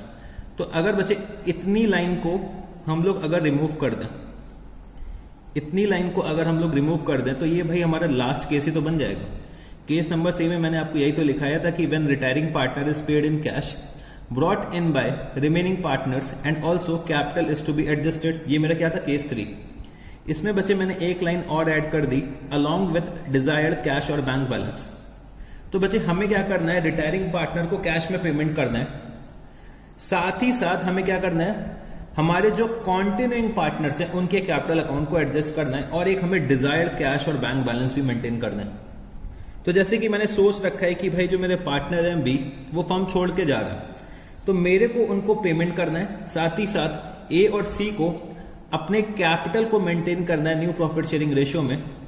और हमने सोच रखा है कि भाई मेरे को फर्म में 50,000 रुपीज का कैश भी मेंटेन करना है। तो ये क्या हो गया, अलॉन्ग विद डिजायर्ड कैश और बैंक बैलेंस। तो बच्चे मेरा 50,000 रुपीज क्या हो गया, डिजायर्ड कैश और बैंक बैलेंस हो गया। ठीक है जी। तो इसका मतलब क्या हुआ, हमें पेमेंट भी करना है, हमें कैपिटल्स को न्यू प्रॉफिट शेयरिंग रेशियो में एडजस्ट भी करना है और साथ ही साथ हमें एक डिजायर्ड कैश और बैंक बैलेंस भी रखना है। तो उस सिचुएशन में हम लोग टोटल कैपिटल कैसे कैलकुलेट करेंगे, तो हम लोग यहाँ पे निकालेंगे combined adjusted capital of continuing partners. तो जो भी हमारे कॉन्टिन्यूइंग पार्टनर्स का एडजस्टेड कैपिटल निकल के आएगा, उनको हम लोग क्या करेंगे, ऐड कर देंगे। फिर हम लोग ये निकालेंगे कि भाई अमाउंट कितना पे करना है रिटायरिंग पार्टनर को, तो ये हम लोग इसमें ऐड करेंगे। फिर हम लोग ऐड करेंगे रिक्वायर्ड कैश और बैंक बैलेंस। जैसे कि मैंने सोच रखा है कि भाई 50,000 रुपए का बैलेंस मेरे पास फर्म में होना चाहिए, 50,000 रुपए का बैलेंस फर्म के कैश अकाउंट में या फिर बैंक अकाउंट में होना चाहिए, तो मैंने यहाँ पे प्लस 50,000 रुपीज कर दिया। और जो भी एग्जिस्टिंग कैश और बैंक बैलेंस चल रहा होगा, फॉर एग्जाम्पल जो हमारे बैलेंस शीट में कैश और बैंक का बैलेंस आ रहा है 20,000 रुपीज आ रहा है, तो मेरे को क्या करना पड़ेगा, वो लेस करना पड़ेगा। तो मेरे को क्या मिल जाएगा, total capital of the new firm.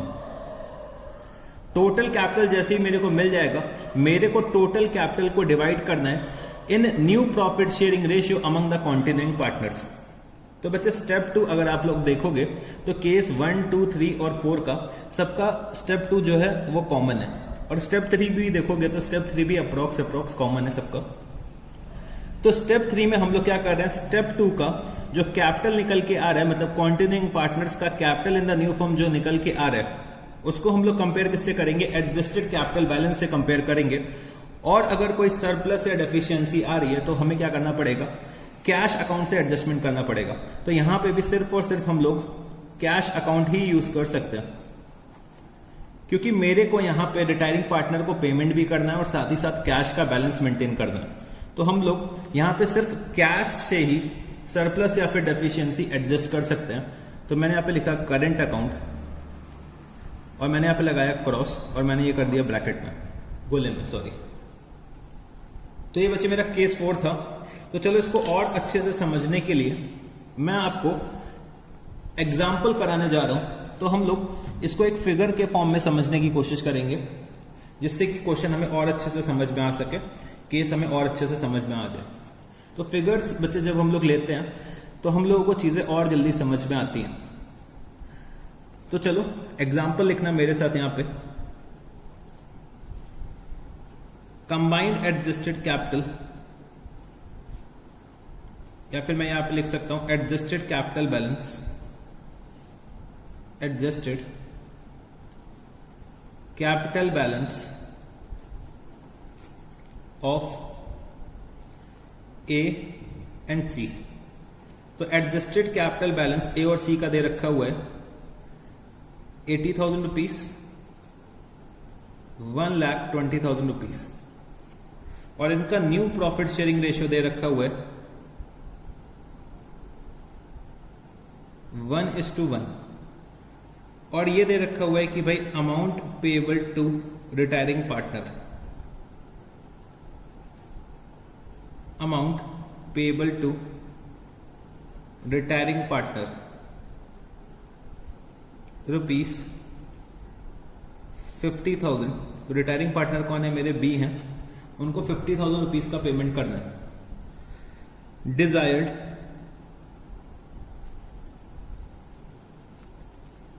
Cash balance rupees 40,000, existing cash balance rupees 10,000, make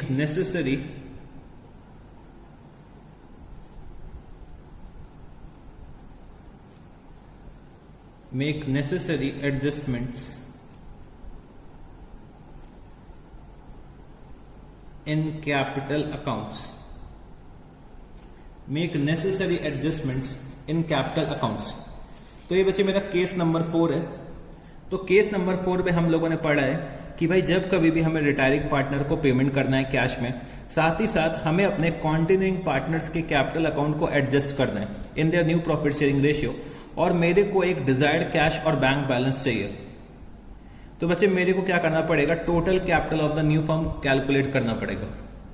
तो total capital of the new firm हम लोगों ने अभी अभी एक तरीका सीखा है कि भाई total capital of the new firm कैसे कैलकुलेट करेंगे। तो मैंने यहां पे लिखा total capital of the new firm is equal to total capital of the new firm. तो total capital of the new firm मेरे को कैलकुलेट करनी है। तो इसके लिए मेरे को combined adjusted capital of continuing partners चाहिए। तो यहां पे ए का जो कैपिटल का बैलेंस है वो है बच्चे 80,000 रुपीज, बी के कैपिटल का बैलेंस है 1,20,000 रुपीज। तो ये तो आ गया बच्चे 2 lakh rupees combined adjusted capital balance.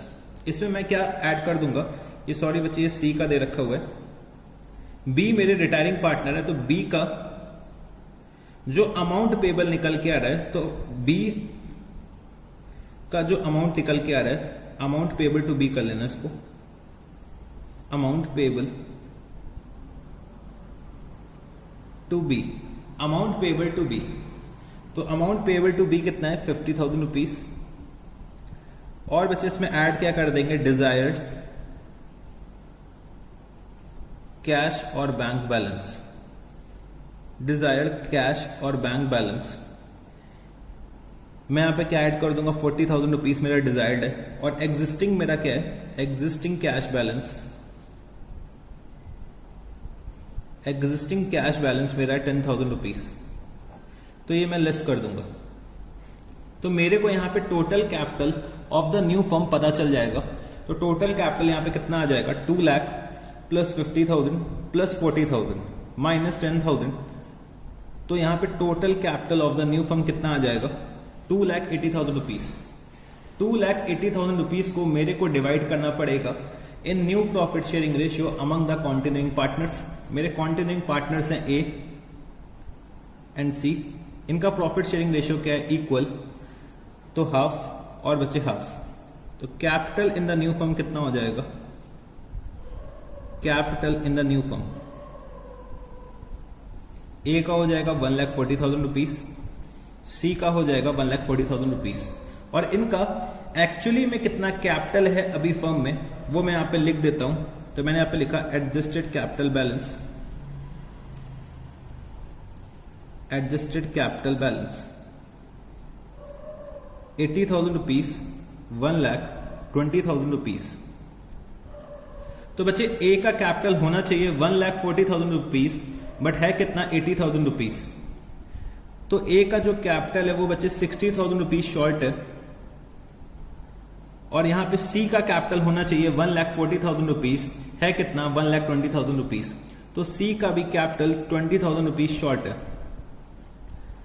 तो ए और सी दोनों के दोनों अपने घर से क्या लेकर आएंगे, कैश लेकर आएंगे। तो सर ये सब हम लोगों ने क्यों किया, थोड़ा सा इसको और समझाइए हमें, ठीक है जी। बच्चे यहां पे समझने की कोशिश करो, जो हमारी न्यू फर्म बन रही है, न्यू फर्म में ए और सी क्या चाहते हैं कि भाई बी का हम लोग पूरा का पूरा पेमेंट कर दें, और हमारा कैश बैलेंस 40,000 रुपीज होना चाहिए। ए और सी का क्या कहना है कि भाई बी का हम लोग पूरा का पूरा पेमेंट कर दें, साथ ही साथ हमारा कैश का बैलेंस 40,000 रुपीज होना चाहिए, और बच्चे हमारा जो कैपिटल होना चाहिए वो न्यू प्रॉफिट शेयरिंग रेशियो में होना चाहिए। ए और सी चाहते हैं total capital of the new firm हम लोग कैलकुलेट करें। हम लोग जब नई फर्म बनाए तो भाई बी का जो बैलेंस है वो हम लोग पे कर चुके होंगे, वो चाहते हैं कि भाई बी का पेमेंट हम कर दें, साथ ही साथ हमारे कैश का बैलेंस कितना होना चाहिए 40,000 रुपीज होना चाहिए, और साथ में हमारा जो कैपिटल होना चाहिए वो बच्चे न्यू प्रॉफिट शेयरिंग रेशियो में होना चाहिए।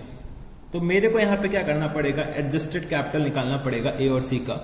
तो इससे मैं कंबाइंड एडजस्टेड कैपिटल निकाल लूंगा। बी को जितना पेमेंट करना है वो बच्चे ए और सी घर से लेकर आएंगे, जितना भी कैश का या बैंक का बैलेंस रिक्वायर्ड है वो बच्चे 40,000 रुपीज मैं यहाँ पे लिख दूंगा, और जो एग्जिस्टिंग बैलेंस होगा वो मैं क्या कर दूंगा, लेस कर दूंगा, क्योंकि रिक्वायर्ड कितना 40,000 है। तो भाई 10,000 रुपीज क्या करना पड़ेगा, हटाना पड़ेगा। या फिर मैं ये बोल सकता हूँ कि भाई 10,000 रुपीज ऑलरेडी मेरे फर्म में है, मेरे को एडिशनल कितना लाना पड़ेगा, 30,000 रुपीज और रिक्वायर्ड होगा। तो चाहो तो आप लोग ऐसे भी लिख सकते हो 40,000 माइनस 10,000, नेट इंपैक्ट बचे वही आएगा। मेरा 10,000 चल रहा है, मेरे को कितना चाहिए 40,000 रुपए चाहिए, तो मेरे को नेट में 30,000 रुपीज लेके तो आना पड़ेगा। तो मैं यहाँ पे क्या कर रहा हूँ, मैं यहाँ पे डिजायर्ड कैश बैलेंस ऐड कर रहा हूँ और एग्जिस्टिंग कैश बैलेंस लेस कर रहा हूँ। तो मेरा यहाँ पे total capital of the new firm आ गया।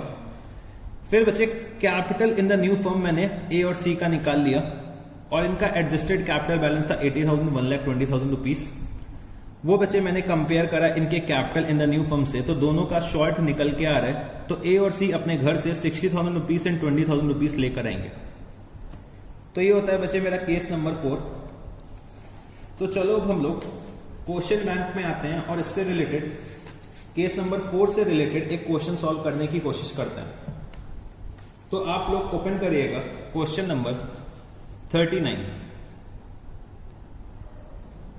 तो बच्चे क्वेश्चन नंबर 39 में मेरे को क्या दे रखा हुआ है, A, B and C are partners in a firm sharing profit and losses in the ratio of 3:2:1.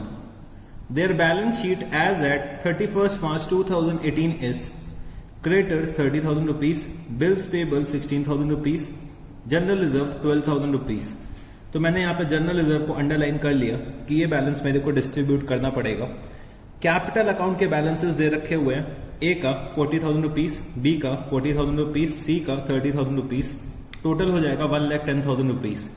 Cash in hand 18,000 rupees, debtors 25,000 rupees less provision for doubtful debts 3,000 rupees. तो net debtors कितने आ जाएंगे 22,000 rupees.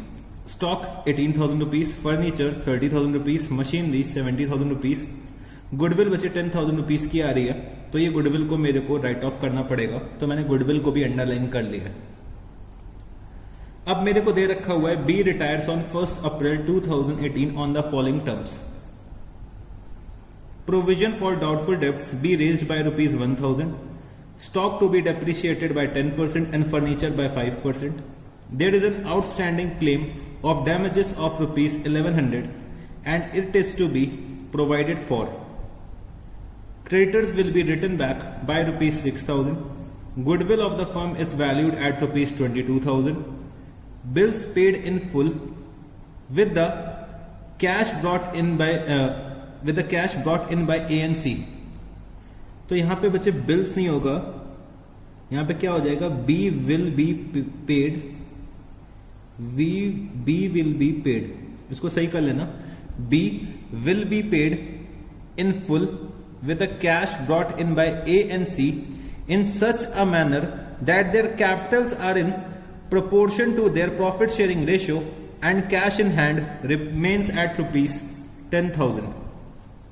तो ये बच्चे मेरा case number 4 है कि भाई हमें यहां पे B को पेमेंट करना है, और जो B को पेमेंट करना है तो बच्चे पेमेंट कौन लेकर आएंगे, A और C लेकर आएंगे। In such a manner that their capital is in proportion to their profit sharing ratio. तो जो उनका कैपिटल होगा वो बच्चे in proportion to their profit sharing ratio बन जाए। तो यहां पे बच्चे मेरे को B को पेमेंट करना है, कैपिटल को in proportion to their profit sharing ratio करना है, और साथ ही साथ मेरे पास कैश इन हैंड कितना होना चाहिए 10,000 रुपीज होना चाहिए। तो ये मेरा क्या है केस नंबर 4 है। तो मेरे यहाँ पे 3 पार्टनर से A, B और C जिनका ओल्ड प्रॉफिट शेयरिंग रेशियो दे रखा है 3:2:1। यहाँ पे बच्चे B जो है वो 1 अप्रैल को फर्म छोड़ के जा रहे हैं, तो मेरे को रीवैल्यूएशन के काफी एडजस्टमेंट्स दे रखे हुए हैं, साथ ही साथ मेरे को रिजर्व का बैलेंस दे रखा हुआ है, गुडविल का डेबिट बैलेंस दे रखा हुआ है एसेट साइड में जो मेरे को राइट ऑफ करना पड़ेगा। गुडविल ऑफ द फर्म भी मेरे को दे रखी है 22,000 रुपीज। यहाँ पे बच्चे न्यू प्रॉफिट शेयरिंग रेशियो नहीं दे रखा है। अगर न्यू प्रॉफिट शेयरिंग रेशियो नहीं दे रखा होता है तो जो हमारा ओल्ड रेशियो होता है वही हमारा न्यू रेशियो बन जाएगा। तो A और C का नया प्रॉफिट शेयरिंग रेशियो हो जाएगा 3:1, और बच्चे 3:1 ही इनका क्या हो जाएगा गेनिंग रेशियो हो जाएगा। तो चलो हम लोग क्वेश्चन नंबर 39 को स्टार्ट करते हैं, और हम लोग सेम ऑर्डर फॉलो करेंगे जो अभी तक हम लोग करते हैं। तो सबसे पहले हम लोग यहाँ पे रीवैल्यूएशन करेंगे अपने एसेट्स और लायबिलिटीज का। तो मैंने आप लिखा क्वेश्चन नंबर 39, और मेरे को यहां पे बनाना है रीवैल्यूएशन अकाउंट।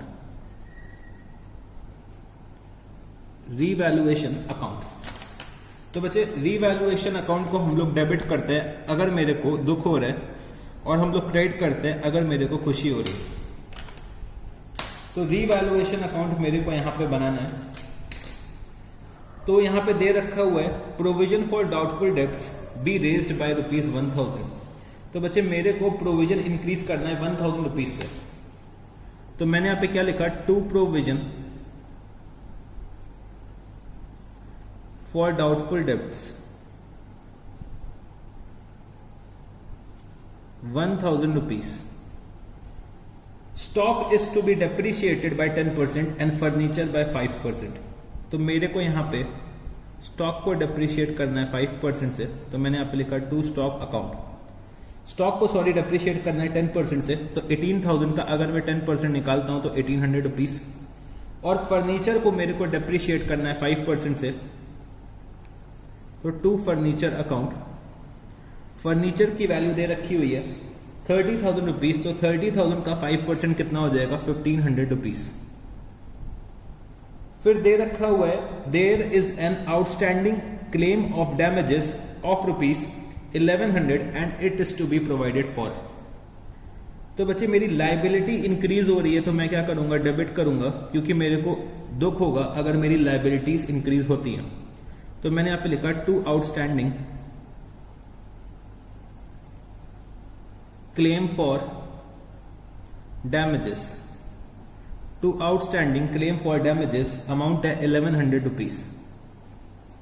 फिर मेरे को दे रखा हुआ है creditors will be return back by rupees 6,000। तो बच्चे मेरे क्रेडिटर्स कम हो रहे हैं 6,000 रुपीज से, तो मेरे को खुशी होगी, तो मैंने यहाँ पे क्या लिखा, बाय क्रेडिटर्स अकाउंट 6,000 रुपीज। तो बच्चे हम लोगों ने रीवैल्यूएशन की सारी एडजस्टमेंट्स यहाँ पे लिख ली हैं। तो यहाँ पे आप चेक करते हैं कि भाई रीवैल्यूएशन का प्रॉफिट आएगा कि लॉस आएगा। तो बच्चे मेरे को यहाँ पे लगता है कि रीवैल्यूएशन का प्रॉफिट निकल के आएगा। तो चलो अब हम लोग टोटल कर दें, तो ये आ जाएगा 6,000, ये भी आ जाएगा 6,000 रुपीज। तो मेरा रीवैल्यूएशन का प्रॉफिट आएगा 6,000 माइनस 1,000 माइनस 1,800 माइनस 1,500 माइनस 1,100। तो प्रॉफिट मेरा आ जाएगा 600 रुपीज, जो मेरे को डिस्ट्रीब्यूट करना है अपने ओल्ड पार्टनर्स में in their old profit sharing ratio. तो to A's capital account, to B's capital account, to C's capital account. इनका बच्चे ओल्ड प्रॉफिट शेयरिंग रेशियो दे रखा है 3:2:1, तो 3/6, 2/6 और बच्चे 1/6। प्रॉफिट है 600 का, तो 100 हो जाएगा सी का, 200 हो जाएगा बी का और 300 हो जाएगा ए का। तो रीवैल्यूएशन अकाउंट हमने बना लिया है। अब चलो हम लोग पार्टनर्स के कैपिटल अकाउंट बनाते हैं। तो मैंने यहाँ पे लिखा कैपिटल अकाउंट। मेरे 3 पार्टनर्स हैं A, B and C, A, B and C. तो चलो बच्चे फटाफट से आप लोग फॉर्मेट ड्रॉ कर लीजिएगा, फिर हम लोग कैपिटल अकाउंट्स को बनाते हैं। तो आप लोगों ने फॉर्मेट बना लिया होगा। तो मैं यहाँ पे पार्टनर्स के ओपनिंग बैलेंसेस लिख देता हूं। तो बाय बैलेंस ब्रॉट डाउन। तो ए का बैलेंस दे रखा हुआ है 40,000 रुपीज, बी का दे रखा हुआ है 40,000 रुपीज और बच्चे सी का दे रखा हुआ है 30,000 रुपीज। तो मैंने यहाँ पे पार्टनर के बैलेंसेस लिख दिए। अब बच्चे सबसे पहले मैं यहाँ पे रीवैल्यूएशन का प्रॉफिट लिख दूंगा। तो बाय रीवैल्यूएशन अकाउंट, रीवैल्यूएशन का प्रॉफिट आ रहा है 300, 200 और बच्चे 100 रुपीज। तो रीवैल्यूएशन का प्रॉफिट मैंने डिस्ट्रीब्यूट कर दिया। रीवैल्यूएशन के बाद बच्चे मेरे को अपने रिजर्व्स का ट्रीटमेंट करना पड़ेगा। तो मेरे को जर्नल रिजर्व दे रखे हुए हैं 12,000 रुपीज के, वो मैं डिस्ट्रीब्यूट कर दूंगा इन द रेशियो ऑफ 3:2:1। तो बाय जर्नल रिजर्व, तो 3:2:1 के रेशियो में मेरे को डिस्ट्रीब्यूट करना है 12,000 रुपीज को। तो यहां पे ए का शेयर बन जाएगा 6,000 रुपीज, बी का बन जाएगा 4,000 रुपीज और सी का बन जाएगा 2,000 रुपीज। तो यहां पे हम लोगों ने अपने रिजर्व्स भी डिस्ट्रीब्यूट कर दिए हैं। मेरे को यहाँ पे एक्यूमुलेटेड प्रॉफिट्स के बारे में कुछ नहीं दे रखा है, लॉसेस के बारे में कुछ नहीं दे रखा है, ना ही डेफर्ड रेवेन्यू एक्सपेंडिचर के बारे में दे रखा है। तो अब हम लोग अपने नेक्स्ट स्टेप पे चलते हैं। तो नेक्स्ट स्टेप में बच्चे हम लोग क्या करते हैं, गुडविल का डिस्ट्रीब्यूशन करते हैं। तो मेरे बैलेंस शीट में गुडविल अपेयर हो रही है, तो मेरे को गुडविल को राइट ऑफ करना पड़ेगा जो भी बैलेंस शीट में अपेयर हो रही है। तो मैंने यहाँ पे लिखा टू गुडविल अकाउंट। तो 10,000 रुपीज की गुडविल है और बच्चे मेरे को डिस्ट्रीब्यूट करना पड़ेगा इन द रेशियो ऑफ 3:2:1। तो 10,000 को अगर हम लोग डिस्ट्रीब्यूट करते हैं तो यहाँ पे सी का शेयर बनेगा 1,667, बी का शेयर बनेगा 3,333 और बच्चे ए का शेयर बनेगा 5,000 रुपीज। तो बच्चे जो बैलेंस शीट में गुडविल अपेयर हो रही थी वो मैंने यहाँ पे राइट ऑफ कर दिया। अब बच्चे यहाँ पे बी जो है वो फर्म छोड़ के जा रहे हैं, तो मैंने यहाँ पे एक मार्क बना दिया कि भाई बी जो है वो फर्म छोड़ के जा रहा है। तो गुडविल जो बैलेंस शीट में आ रही थी वो मैंने यहाँ पे राइट ऑफ कर दिया। अब बच्चे बी जो है वो फर्म छोड़ के जा रहे हैं, तो यहाँ पे ए और सी बी को पेमेंट करेंगे उनके शेयर ऑफ गुडविल का। बी जितना सेक्रीफाइस कर रहे हैं बच्चे ए और सी पेमेंट कर देंगे बी को उनके शेयर ऑफ गुडविल का। तो ए और सी यहाँ पे गेन कर रहे हैं इन द रेशियो ऑफ 3:1। मेरे को न्यू रेशियो नहीं दे रखा है, तो हमारा ओल्ड रेशियो ही न्यू रेशियो हो जाएगा और ओल्ड रेशियो ही गेनिंग रेशियो हो जाएगा। तो अगर मैं यहाँ पे बी का पेमेंट कैलकुलेट करता हूँ, बी का पेमेंट कितना आ जाएगा गुडविल का, बी का शेयर ऑफ गुडविल कितना आ जाएगा, तो मेरे को यहाँ पे दे रखा है goodwill of the firm is valued at ₹22,000। तो 22,000 रुपीज फर्म की गुडविल की वैल्यू है और बी का शेयर कितना हो जाएगा 2/6। तो 22,000 इंटू 2 डिवाइडेड बाय 6, तो बी का शेयर आ रहा है 7,333 जो ए और सी पेमेंट करेंगे इन द रेशियो ऑफ 3:1। तो मैंने यहां पे लिखा by S capital account bye seize capital account. तो ए और सी पेमेंट करेंगे इन द रेशियो ऑफ 3:1 और अमाउंट कितना आ जाएगा 22,000 इंटू 2/6, तो ये मेरा आ रहा है 7,333। तो बच्चे यहाँ पे ए और सी पेमेंट करेंगे 3:1 के रेशियो में, तो यहाँ पे सी का शेयर आ जाएगा 1,833 और ए का शेयर आ जाएगा 5,500। तो ए पेमेंट करेंगे 5,500 का और सी पेमेंट करेंगे 1,833 का। तो इसका करस्पॉन्डिंग इफेक्ट मैंने यहाँ पे डेबिट साइड पे दिखा दिया टू बीज कैपिटल अकाउंट 5,500 और बचे 1,833। तो हम लोगों ने यहां पे गुडविल का भी डिस्ट्रीब्यूशन कर दिया। तो अब मैं यहां पे चेक करता हूं कि क्या मेरे को कोई और अदर एडजस्टमेंट रिटायरिंग पार्टनर से रिलेटेड दे रखा है। तो मेरे को यहाँ पे कोई और अदर एडजस्टमेंट रिटायरिंग पार्टनर से रिलेटेड नहीं दे रखा है, तो चलो हम लोग यहाँ पे रिटायरिंग पार्टनर का पेमेंट कर देंगे। तो बच्चे रिटायरिंग पार्टनर का पेमेंट करने के लिए मेरे पास फर्म में क्या होना चाहिए, कैश होना चाहिए, तभी हम लोग रिटायरिंग पार्टनर का पेमेंट कर सकते हैं।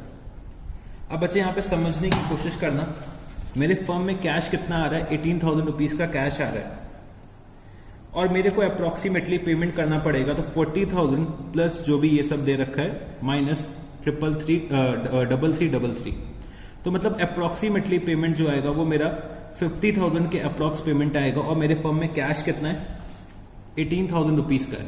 तो इसका मतलब ये है कि अभी हम लोग कैश का पेमेंट नहीं कर सकते।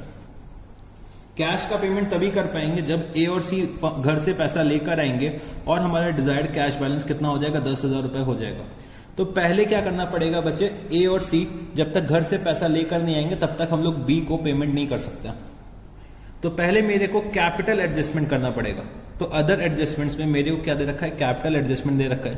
तो कैपिटल एडजस्टमेंट का मेरे को कैलकुलेशन करना पड़ेगा कि भाई मेरे को कैसे कैपिटल्स को एडजस्ट करना है in new profit sharing ratio. जब हम लोग कैपिटल एडजस्टमेंट करेंगे तब मेरे को पता चलेगा कि भाई ए और सी घर से पैसा लेकर आएंगे। जब ए और सी अपने घर से पैसा लेकर आ जाएंगे तब जाके बी का पेमेंट हो पाएगा, क्योंकि अभी मेरे पास फर्म में पैसा नहीं है। तो अगर हम लोग पहले ही यहाँ पे क्या लिख दें, टू कैश लिख देंगे, तो बच्चे ये गलत हो जाएगा। जब तक फर्म में पैसा ही नहीं है तो हम कैश का पेमेंट कैसे करेंगे। तो ए और सी जब घर से पैसा लाएंगे तब हम लोग बी का पेमेंट करेंगे। तो ए और सी घर से पैसा लाएं, इसके लिए मेरे को क्या करना पड़ेगा, कैपिटल एडजस्टमेंट। तो चलो अब हम लोग चलते हैं अपने वर्किंग नोट में और हम लोग कैपिटल एडजस्टमेंट करते हैं। तो working note number 1, adjustment of capital, adjustment of capital. तो बच्चे मेरे को सबसे पहले total capital of the new firm का कैलकुलेशन करना पड़ेगा। तो total capital of the new firm, total capital of the new firm का मेरे को कैलकुलेशन करना है। तो बच्चे total capital of the new firm के लिए मेरे को एडजस्टेड कैपिटल बैलेंस चाहिए होगा ए और सी का। तो मैंने यहां पे लिखा adjusted capital balance, adjusted capital balance. तो बच्चे ए का एडजस्टेड कैपिटल बैलेंस मेरे को निकालना पड़ेगा और सी का एडजस्टेड कैपिटल बैलेंस मेरे को निकालना पड़ेगा। तो ए का अगर हम लोग एडजस्टेड कैपिटल बैलेंस निकालते हैं तो कितना आ जाएगा 40,000 प्लस 300 प्लस 60,000, तो ये हो जाएगा 46,300 माइनस 5,000 माइनस 5,500, तो 5,000 और बच्चे 5,500 अगर हम लोग माइनस करते हैं तो ए का एडजस्टेड कैपिटल बैलेंस आ रहा है 35,800 रुपीज। सिमिलरली हम लोग बी का निकालेंगे, सी का निकालेंगे, बी तो फॉर्म छोड़ के जा रहे हैं। तो सी का अगर हम लोग निकालते हैं तो 30,000 प्लस 100 प्लस 2,000, तो ये हो जाएगा 32,100 माइनस 1667 माइनस 1833। तो यहां पे सी का एडजस्टेड कैपिटल बैलेंस कितना आ रहा है 28,600 रुपीज। तो टोटल करेंगे अगर हम लोग तो कंबाइंड एडजस्टेड कैपिटल कितना आ जाएगा 64,400 रुपीज। इसमें हम लोग ऐड क्या कर देंगे, ऐड कर देंगे amount payable to retiring partner,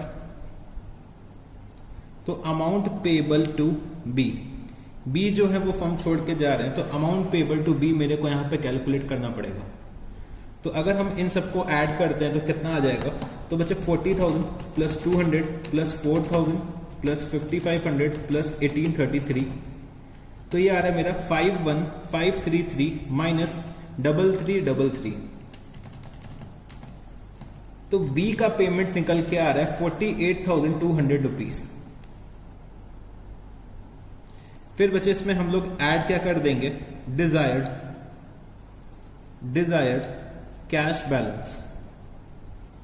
तो डिजायर्ड कैश बैलेंस मेरा कितना है 10,000 रुपीज, और मेरा एग्जिस्टिंग कैश बैलेंस कितना है, एग्जिस्टिंग कैश बैलेंस मेरा बैलेंस शीट में दे रखा हुआ है 18,000 रुपीज। तो यहां पे मेरे को क्या मिल जाएगा, capital of the new firm, यहां पे मेरे को क्या मिल जाएगा, capital of the new firm. तो 64,400 प्लस 48,200 प्लस 10,000 माइनस 18,000, तो total capital of the new firm आ रहा है मेरा 1,04,600 रुपीज। तो बच्चे total capital of the new firm को मेरे को डिस्ट्रीब्यूट करना पड़ेगा न्यू प्रॉफिट शेयरिंग रेशियो में अमंग द कॉन्टिन्यूइंग पार्टनर्स। तो ए और सी का प्रॉफिट शेयरिंग रेशियो क्या है 3/4 और बचे 1/4। तो मैंने यहां पे क्या लिखा, capital in the new firm, capital in the new firm. तो 1,04,600 डिवाइडेड बाय 4, तो यहां पे सी का आ जाएगा 26,150 इंटू 3, तो ए का कैपिटल आ जाएगा 78,450। और इनके एडजस्टेड कैश कैपिटल बैलेंस कितने दे रखे हुए हैं, adjusted capital balance, adjusted capital balance A का दे रखा हुआ है 35,800 और बच्चे सी का दे रखा है 28,600। तो अगर मैं इनको कंपेयर करता हूं तो ए का कैपिटल होना चाहिए 78,450 रुपीज, बट है एक्चुअली में कितना 35,800 रुपीज। तो ए यहां पे घर से लेकर आएंगे 42,650 रुपीज, तो इनका कैपिटल जो है वो शॉर्ट है बच्चे 42,650। तो ए यहां पे कैश लेकर आएंगे 42,650। सी का कैपिटल होना चाहिए 26,150, बट है एक्चुअली में इनका कितना 28,600। तो सी का एक्सेस कैपिटल है, तो सी यहां पे घर लेकर चले जाएंगे, सी जो है वो घर लेकर चले जाएंगे बच्चे 2450। सी का आ रहा है एक्सेस 2450, तो सी जो है वो घर लेकर चले जाएंगे 2450। तो चलो अब हम लोग इसका ट्रीटमेंट दिखाते हैं। तो मैंने यहाँ पे क्या लिखा कि भाई ए जो है वो फर्म में कैश लेकर आ रहे हैं, ए जो है वो फर्म में कैश लेकर आ रहे हैं, तो मैंने यहाँ पे क्या लिखा, बाय कैश अकाउंट 42650। ए जब पैसा घर से ले आएंगे तब हम लोग क्या करेंगे बच्चे, बी का पेमेंट कर देंगे। तो मैंने यहाँ पे क्या लिखा, टू कैश अकाउंट, बी का पेमेंट कितना निकल रहा था 48,200। और बच्चे सी भी यहां पे घर लेकर जा रहे हैं पैसे, सी भी घर लेकर पैसे चले जा रहे हैं, तो सी कितना लेकर जा रहे हैं 2450, तो मैंने यहाँ पे क्या लिख दिया 2450। तो बी और सी घर लेकर चले गए और ए फर्म में पैसे लेकर आए हैं। तो अब हम लोग चलो कैपिटल अकाउंट को बैलेंस कर देते हैं। तो मैंने यहाँ पे लिखा टू बैलेंस कैरी डाउन। तो यहाँ पे ए का बैलेंस आ जाएगा 78450 और सी का आ जाएगा 26150। अगर हम लोग इसको टोटल कर लेते हैं तो टोटल कितना आ जाएगा, तो टोटल बच्चे आ जाएगा 88950। तो यहाँ पे भी 88950 हो जाएगा।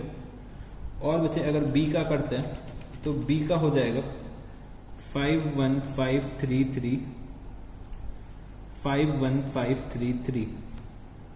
सी का अगर करते हैं तो ये हो जाएगा 32,100। तो हम लोगों ने यहाँ पे कैपिटल अकाउंट्स भी बना लिए हैं। तो चलो हम लोग बैलेंस शीट भी बना लेते हैं। तो मैंने यहाँ पे क्या लिखा, balance sheet of new firm. Balance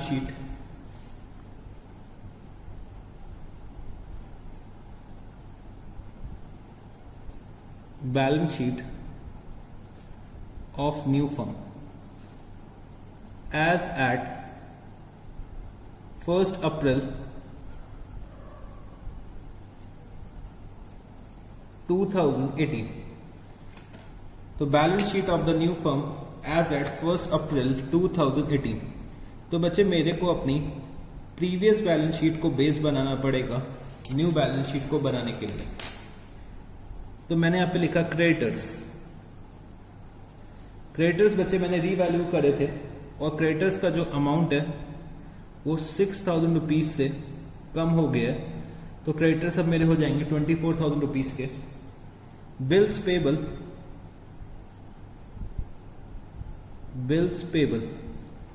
16,000 rupees. Journal reserve मैंने डिस्ट्रीब्यूट कर दिया। तो कैपिटल के बैलेंसेस अभी मैंने कैलकुलेट करे ए एंड सी के। तो ए का आ रहा था 78450 और बच्चे सी का आ रहा था 26150। टोटल कैपिटल जो फर्म की आ रही थी 78450 प्लस 26150। तो टोटल कैपिटल जो फर्म की हो जाएगी 1,04,600। फिर बच्चे कैश इन हैंड अब मेरा कितना हो जाएगा, कैश इन हैंड मेरा हो जाएगा 10,000 रुपीज। तो चलो हम लोग यहाँ पे कैश अकाउंट भी साथ में बना लेते हैं, क्योंकि मैंने बोला था कि जब कभी भी 2 या 2 से ज्यादा ट्रांजैक्शंस हो तो आप लोग कैश अकाउंट को बना लीजिएगा। तो मैंने यहाँ पे लिखा टू बैलेंस ब्रॉट डाउन। मेरे को बैलेंस दे रखा हुआ है 18,000 रुपीज का। ए जो है वो घर से कैश लेकर आए थे, तो मैंने यहाँ पे क्या लिखा टू एस कैपिटल अकाउंट। तो बच्चे ए लेकर आए 42650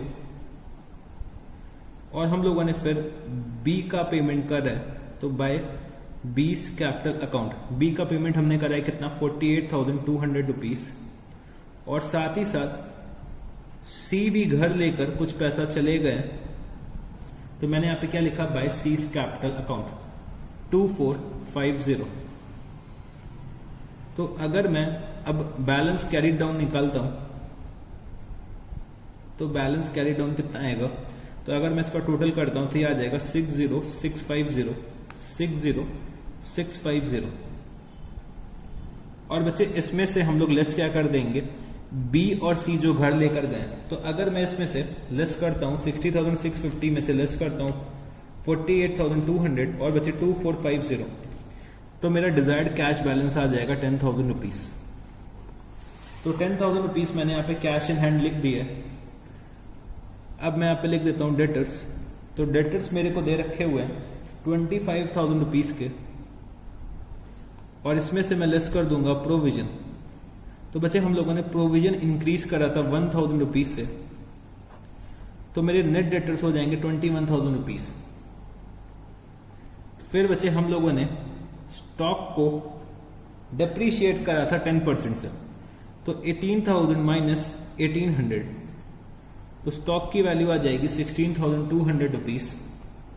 फर्नीचर बच्चे फर्नीचर को भी हम लोगों ने डेप्रिशिएट करा था 500 से, तो 30,000 माइनस 1500 तो ये हो जाएगा 28,500। और बच्चे मशीनरी की वैल्यू है